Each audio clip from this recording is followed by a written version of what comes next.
Good evening, ladies and gentlemen. Welcome to Positive Street Talk with Rick Moe. Sitting to my right and your left is Miss Beverly Owens Jackson, a personal friend of mine who has accomplished so much in the last 28 years, I would say. Yes. So we're just going to start off with Beverly. Wow. I'm going to read some of this here so far, what she's accomplished. Beverly Owens Jackson is a passionate advocate for at-risk women, a dedicated community leader, and a survivor whose personal journey has been a testament of resilience, transformation, and empowerment. A recovering addict with over 28 years of sobriety, Beverly has overcome the challenges of addiction, domestic abuse, homelessness, using her experiences to inspire and uplift others. With a wealth of education and professional credentials, Beverly holds an Associate of Applied Science degree in photography, a bachelor's degree in organizational management, a master's in human resource management, and a certificate in criminal justice. She's currently pursuing a certification in human services, chemical dependency, and counseling. As a first generation college graduate, she was also honored as the first success student story at Cuyahoga Community College, which has featured in my Tri-C Times for the college's 50th anniversary. We're going to stop right there for the moment. And I want Beverly, I want you to elaborate on what I just read about. Yep. So as Rick was saying, I am a 28-year survivor from addiction, crack cocaine, when it hit the community in which I still reside in. I landed at Tri-C Doors. Well, before that, through my addiction, I was brutally attacked, cut up 14 times, face cut up to unrecognition, landed in the hospital, pregnant with my firstborn child. That's when I had to, regroup things and get things together. Went to a rehab. Someone from Tri-C came to talk to us at the rehab. I considered going back to school for a photography degree. And that's where it all started. 28 years ago, knocking on Tri-C doors, I enrolled myself, I enrolled my child. And since then, and meeting the people I met at Tri-C and the counselors as being a first generation college student, just going there to get an associate's degree and then try to, live. I got involved in the education system because I'm a hair designer by trade. Bogan Charmaine Beauty School on 4th Street, 1984. Okay. And so from there, I continued my education from the associates all the way to the master's. I was very involved in HR, but then I learned, and we'll talk about my union stand in a minute, but just understanding the importance of education, especially I'm a recovering addict, new family, baby number 2, and I'm trying to just grip life again, trying to get back, from the fallout. Okay. So education became very important to me, and it is what brought me through. I know. I'm also a recovering addict. A lot of us are. I didn't know that until I heard you speak of it. Yes, I've been in recovery now almost 18 years. Okay. I was 17 years dry before that. Okay. I say dry because I was still out here putting poison in people. Yep. I know what a dry high and all that is. Yeah. Right. So I say dry because I wasn't ready for the real side of recovery because I was still poisoning people with what I was putting on the street. Yep. Yeah. Put it just like that. That's the type of person I was. I was living that lifestyle. As I was going through my education and having a second baby, and I was married to their father, and we purchased a home 20 years ago. Was still indulging and engaging, not to getting hyper because he's never did that, but other things. Right. And I began to see what I could lose, and so that started breaking up the family home because a person that has been my enabler continued to go down that path, and we are the best of friends. We raised our kids. They have a great relationship with their dad. but was not ready to let the street life go. Right. And I was too afraid to lose Right. everything now that I have started gaining things. So Mhm. it tore our marriage apart. I understand. I had to let the street life go because it bounced back on me. The same poison I was putting on the street, I began to put it back into myself again. Oh, yeah, yeah. And yeah. tore me all the way up, almost tore my family up also. And I ended up in Harbor Light for 18 months. Okay. You know what I'm saying? And yeah, I had to do some regrouping myself. But now I know that recovery is the place for me. Oh, yeah. And I've not just recovered from a hopeless state of mind and crack. I've recovered from that lifestyle. See, I was talking to a guy yesterday at a meeting, an all men's meeting. Okay. And I let him know that I had to recover from selling drugs. I was addicted to selling drugs. Yep. The adrenaline that I got, the lifestyle, the things that I could accumulate from it. I was addicted to all of that. Now I'm just addicted to living life through Christ, through what God has given me. Yeah. I'm glad you said that, because people often looked at us as the addicts, the users, and don't understand that those sellers or those dealers, they all got addicted to that lifestyle, and it's an addiction as well. And that's why the marriage kind of fell apart because of that, and the impact that it had on the household. And now children was involved, because when I was in my addiction, I didn't have any children. And my addiction kind of started, and we'll just go back for a second. My mother passed away in '84. I was 19 years old, just got out of hair school and was ready to live life. And my mother died as a result of alcoholism. And it tore my world apart. And I started searching for something, even though my dad was there the whole time. You know my dad. I know your He's dad. been there every step of the way. We both celebrate a birthday on next Wednesday. That's the my same buddy. day. Yeah. And just knowing that we all are addicted to something, especially as Black people. We all are addicted to something. Yeah, I mean, even that part of both of our lives is quite interesting. You know, and it seems like every time I get in front of this camera, I'm sitting next to someone who's been through some of the similar things that I've been through when it comes to addiction. And it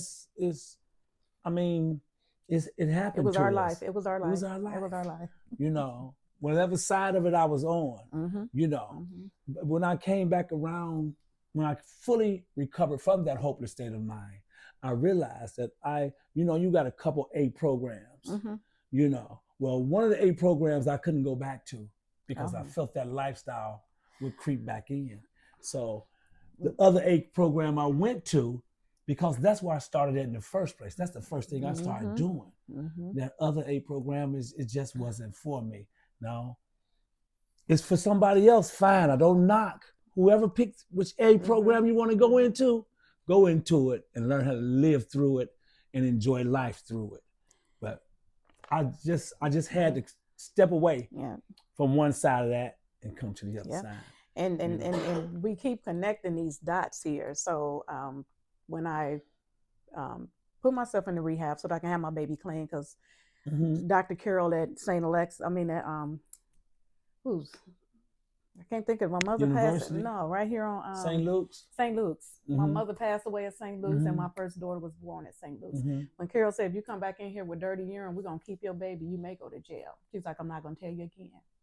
She said, this is serious. And that light beamed off, and I realized that I had to put myself in a rehab to get back clean. But once I came through my addiction, you know, it was programs set up, it was meetings and all that. I went to one AA meeting at the neighborhood house on Kingsman, and I went in and I can hear these people glorifying them getting high and what they used to do, and now they popping their collars, and now it's like that. I said, oh no, I can't do this. I said, I don't want to hear about it no more. I lived it. I don't want to hear it. And I never ever went back to a meeting. I was not made to go to the meetings. I thought I had to overcome. And that one meeting just turned me off completely. So I understand when you be in some of those meetings, all meetings are not for everybody. And I never went again. I went to Tri-C Doors, and that was 28 years ago. And that was good for you. I still go to meetings. I don't go to that meeting that you just was talking about. I don't go to that type of meeting. Yeah. Because I lived that life. Yes. And I don't want to keep reliving it. it. I don't want I to don't want keep to keep hearing about glorifying it. it. Yep. You know, but whatever works for you guys. Yes, that's okay? what I'm saying. It's We're the just different talking strokes for about different us. folks. Yeah, whatever works for you Yes, guys. please do it. I'm not knocking no recovery group or no anonymous recovery group. I'm not knocking that because we want everybody to be clean and sober and change their lives and live their lives to the fullest. Yes. We want everybody to be able to do that. Okay? Please go get you some help if you're still out there. Get you some help. And you'll be surprised. Yep. And saying that, I did a recording recently. I said, and the first thing is to find out that you do need help. Until you realize you need help, you're not going to seek help. There you go. When you realize that there's a problem, then you can start seeking help. Mm-hmm. Now, that's a podcast within itself, but we're going to keep right on going. But that's a podcast within itself. Okay, Beverly, you was a recipient of, you was the recipient and was showcased in Could Be Better, a platform where women share their stories of adversity, triumph, turning life's challenges into sources of strength. You also used your narrative to raise awareness about addiction and abuse, advocating for women to reclaim their power and realize that change begins within. We're going to stop right there. Elaborate on that for me. Okay. So Could Be Better, Corey Sykes, very young girl, some years ago, has started this platform where she was interviewing all of us in Cleveland because as we saw so many people that she interviewed, but because of what she had been through, it was Could Be Better. I mean, could be better, but better. Saying that we could be better about the things that we've been through, the people that harmed us, but we chose to be better. And so they also opened up another platform and asked for individuals that if they wanted to share their story, they were creating a stage play. So myself and 3 other Clevelanders sent in a story about what we had been through, and we were all featured. Wow. And it was a big stage play. My family came and my 2 daughters sitting there, and I can remember my youngest daughter saying, well, is that her? That was her in your stomach? Because it was a me in the salon and then pregnant, so forth. So it was all about just showcasing us. We have a whole little snippet of what we talked about, a little write-up. We got a poster still. And it's something she did for some years, and she's in her book writing now. So that's what Could Be Better, but Better was all about. And then we kind of talked about just the strength of things. So that was Could Be Better was a campaign, a platform for women. You're also a former co-chair of Black American Council, which is PAC, mentoring program. Beverly, you served for more than 10 years as an executive leader of the staff. I was a former co-chair of the Black American Council, which was the Black Caucus when I came to Tri-C, and my white counselor, Jane Sherlow, introduced me to this organization because she knew that I was a broken individual coming into education. And I was ashamed and afraid to be affiliated with anybody because I was feeling broken. And I was inducted into the National Honor Society, but because I couldn't pay the membership fee, I didn't want to tell anybody that I didn't have any money. I was getting welfare, such and such. And she said, never let any opportunity pass you by because you don't have $1. I'm sure you got a friend. And if you got a friend, you got $1. If you got 10 friends, you got $10. If you got 50 friends, you got $50. And I never allowed my shameness to stop me from moving forward. So I'm going to help Rick out once again. I'm going to go ahead through this because we're going to get it through quickly. So, okay. Go ahead, I'm done. Yeah, so what it says about me is that being a former co-chair for the Black Caucus, being a mentee, and then becoming a co-chair as I graduated from Tri-C, and then I created my own organization, which is Choices, where I mentor African-American students, but due to Senate Bill 1, we can no longer be in that category. So the Black Caucus, which became the Black American Council, is now the Francis M. Franklin Alliance programming at my place of employment. I don't want to get choked up, but anyway, I got involved with service. I was a labor worker, so I got involved with the union that was affiliated with Cuyahoga Community College. And as I began to learn more about what labor jobs were and how hard we had to work to keep labor jobs to the forefront and how we were able to negotiate our contracts as far as our working conditions, our benefits, and our wages. So I became involved as a part-time employee because I started out as a work study student assistant, part-time, full-time at Tri-C. That's what the 28 years is composed of. And got involved and became a delegate and then became an executive leader. And as I recently was running for city council, it just got to be a little too much. Things were not, people, the guy was on the radio the other night and he said, you know what, people are no longer, and I said this before, but I'm gonna say it again, people are no longer jealous of what you have, the material things. Mm-mm.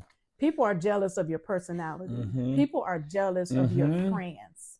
Bam. People are jealous of the light that you shine with them. Mm-hmm. That became an issue with my own organization. Mm-hmm. So I decided to just step back because I'm dealing with my husband and his illness. I was dealing with a campaign with a lot of toxicity, but a lot of learning, and dealing with trying to be the leader. But I sat in my union leadership seat since 2016 to just recently, a couple months ago. And I led a team, and I've had a strong contract ever since where we won. So I am forever grateful. I got to meet Biden. I got to meet Obama. I got to meet all these people with the handshakes and the conversations. Being in the union opened up so many doors, and this is why I'm so into politics now. So everything is not meant to be there forever. Learn to, because it was hard for me to walk away, very hard. Learn to walk away. There's a season. And when you learn your seasons, you can move on with no regretfulness, no hatred, no toxicity. It's just time to move on. It's other things out there for you. Just as simple as you saying, let's sit down and have this podcast. There's other things to do. So that's what that was all about. And can I just stop you for 1 second? I want to ask you a question. Yes. Okay. What you just spoke about as far as why people are jealous of you. Man, I'm going through that stuff right now. I'm sure you are. Look how you walk through the rooms. Yeah. And I'm going through that right now. It's unfortunate. It's very unfortunate because I haven't done anything to anybody. Just being me. People are envious and jealous because of this podcast. And it's nothing. It's just a simple podcast. But it's because I'm the person that's doing it. And I don't understand that. It ain't meant for us to understand it, so don't worry about it. Don't even worry about it. I don't even worry about it no more. One more question. Yes. You ran for councilman. Councilwoman. Councilperson, yes. I ran for city council. This ward that I grew up in. Oh. Okay. Yeah, this is where you are from down the way. This is where I come from. And I love where I come from. I do too. Although I don't live in this neighborhood anymore. And it's okay. I am an advocate for DTW. This is my world. This is my life. I'll never forget where I come from. I help out in this community. I come right back down here and help out, not too far from you at the funeral home. You know what I'm saying? Across the street. Right across the street. I help out over there. And this is my community. When somebody need me in this community, I show up. I'm right there. I'm an advocate for down the way between Woodland 55th and from 66 and Woodland over to Central. It's your turf. It's mine. It belongs to me. I destroyed it, but I'm here to build it back up. Yeah, I was one of the people that destroyed it. I did. I wrecked through my neighborhood. Wow. But now I'm here to build it back up. It's rebuilding time. Great. And I want to be a part of it. That's awesome. That's awesome. And that's the truth. Just briefly touching on the bio. So basically, we kind of went over everything. But I said, so I also used to sell purses and just little items. I love to shop. I have 4 or 5 closets. I love to shop. But anyway, I started my LLC, which is Undeniable Choices, where I do sell affordable shoes, clothing, purses, odds and ends, all things that women like, bling stuff. Yeah, we can go in the basement and take a look at the boutique before you guys leave today. I am kind of packed up because I do have an event on Friday with St. Teresa Church. So things are packed up, but I have some things that's still out, peeking out. And what I did is down around the COVID time when everybody was offering all the hand sanitizer, all the little stuff that came along, the napkins, the masks, everything. I started gathering a lot of that stuff. So then I would have purses that just didn't sell. And I would fill those purses up with the toiletries and put them in my car. And if I see a woman out, first of all, I post it on Facebook. Like, if you have a friend, if you know somebody, I'm selling these for $10. They're filled with, socks, toiletries, and little other things. They may have different items in each person. A couple of people bought them for people at their jobs and said, and handed to them. But I had some leftovers, and I was just, if I'm riding around there in a car, I would just hand it to a woman that I see out in the street. And so you pay it forward because, man, did I walk these streets? Did I walk these streets? So I was raised and born over on Preble, and then we moved out of the hood up to Forest, first Black family, my mother and father. Then my father ended up divorcing, and then staying with my dad for the first few years, then moving with my mom. That's why we have a lot of friends, Kenny and all of us, because we moved. My mom moved a lot, and she ended up in Garden Valley with her last place of residence, and I ended up getting her place when I graduated out of high school. But it's paying it forward and it's giving back. And so being raised and born in Ward 5, which I don't know if Preble was Ward 5 at the time, but it was 81st and Kinsman. It was Ward 5 at that time. Yeah, because, they keep changing it. Yeah. And my whole family grew up down the way. My mother's side was over in the Garden Valley area. My father's side was in the Kinsman Preble area. So my addiction also started in Garden Valley, crack cocaine. It started in Garden Valley. So my addiction started in these streets and hanging in the apartment buildings down here. We used to be the old King Kennedy and Mr. Delaney. Mr. Delaney, they used to come and try to feed the families and bring them food. They shot and killed him in King Kennedy. That's why it's called Delaney Village. We remember the white man, Mr. Delaney. Yeah. And I remember that also. Everybody ain't together, so this man used to come feed the families, but they end up killing him, and that's why it became Delaney Village. So I'm all sewn into Ward 5 and being in my home now for 20 years. And the struggle has been to hold on to this home and going back to get the master's degree, because it wasn't about education at that time. It was trying to take care of me and my 2 babies because I was divorced working part-time. So I had to go to school to get some money. Thank you, Biden, for removing the loans. But yeah, it wasn't all about education, but I was glad I finished that degree. And that's why the passion for me to run for city council came about, because I really didn't see things happening that was needed, more so for the homeowners in the community,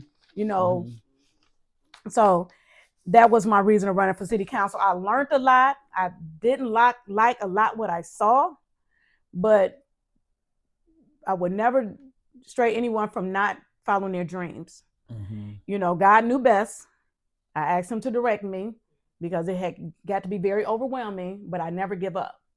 And I asked him to place me where I need to be placed, and he answered me. So be careful for what you ask for. So I did not make it through the primaries. I will always be involved with community advocacy. There's a possibility that I will run for city council again. That's what I'm talking and about. If I didn't do nothing but light a fire under the butt and the feet of the current council person to understand that this is not just, you've been blessed with this. You've been blessed with a service, a calling to take care of people. You don't get to sit back and just hunt your shoulders up and think you all this. You got work to do. And so this young man has done a lot more work, and I have commended him. So I've done my job, because we get very comfortable. And that's what it speaks about, being a community advocate, me being on a board for a local CDC, being involved with my place of employment. I won the humanitarian award with National Action Network. I won some community champion award. My father told me I'm gonna need a room for my awards. That's my little showcase cabinet right there for now. So and it's not all about the awards, but we like to be recognized for the work that we do. We don't do the work to get recognized, but it's a blessing for people to recognize people when they're doing the work. Don't let that go undone, because it gives that person more drive, and it gives them that, just knowing that somebody's watching and somebody's caring, that it's not going unseen or unheard. So yeah, recognize your peers, recognize your family members, recognize your podcasters, recognize the people that are in your life that are feeling and putting and pouring into you. So I know Rick think I done took over his podcast. Oh no, really, this is your podcast. I'm enjoying this. This is why I came. Okay. You know, I wanted you to take the ball and roll with it. I told you that. So and what I say, above and all, I'm a mother, I'm a wife, I'm a sister, I'm a daughter, I'm an auntie, I'm a cousin, I'm a friend. But I also remember that I am a recovering addict. I'm always going to be that victim of domestic violence. And I was homeless. Now I still reside in my home that I've had for 20 years, which was first development. And a lot of us here are first developers. But we went from a $600-700 mortgage to like a $1,200-1,300 mortgage over 3 years.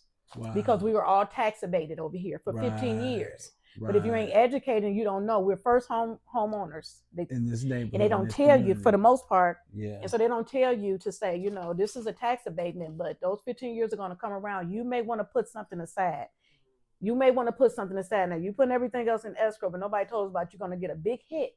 And so we was like, did your mortgage double? We had fixed mortgages. Did your mortgage? I'm like, yeah, man. After the 15 years. After the 15 years, we didn't realize that tax was going to slap us real hard, but it did.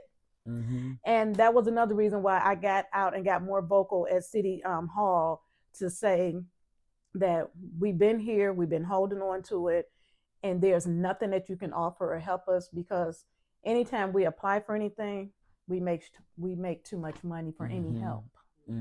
Because we have to have jobs in order to maintain. But because we have jobs, that those services are not available to us. We're not eligible for anything. And people have to understand, even though a person may have a decent job, it still is not enough to survive on. And I mean, well, it's enough to survive on, but it's not enough to live on. And it's a difference. I'm tired of just surviving. I want to live. I want to flourish. I want to have nice things. I like having nice things. It's who I am as a person, you know. I know. You like to look good. And it costs for us to look good. That's right. You're right. And we deserve it. You're absolutely right. Absolutely right. You know, so Beverly, it was a pleasure, a real pleasure having you on Positive Street Talk. So much positive energy that you have, you know, but I knew it. I've been knowing you for a long time. Right. I know your family. Yes. I know your father. He went to school with my older brothers. You know where I come from. Yeah, you know where I come from. I know your dad, you know. So, yeah, it's been a pleasure, man. And I'm glad I decided to stop you and talk to you and ask you to come on the show. I appreciate that. I appreciate that. It's great having you as a friend, personal friend. Yes. This was all right. So, hey, people, continue to check out Beverly, okay? I'm sure she's on YouTube somewhere. Y'all better look her up, see what she's been doing and everything that she's done and what she's been through and how she's helping out my community. Yep, I'm still claiming down the way, my community, okay? Beverly, again, thank you for coming on Positive Street Talk. We'll see you guys next week. Until then.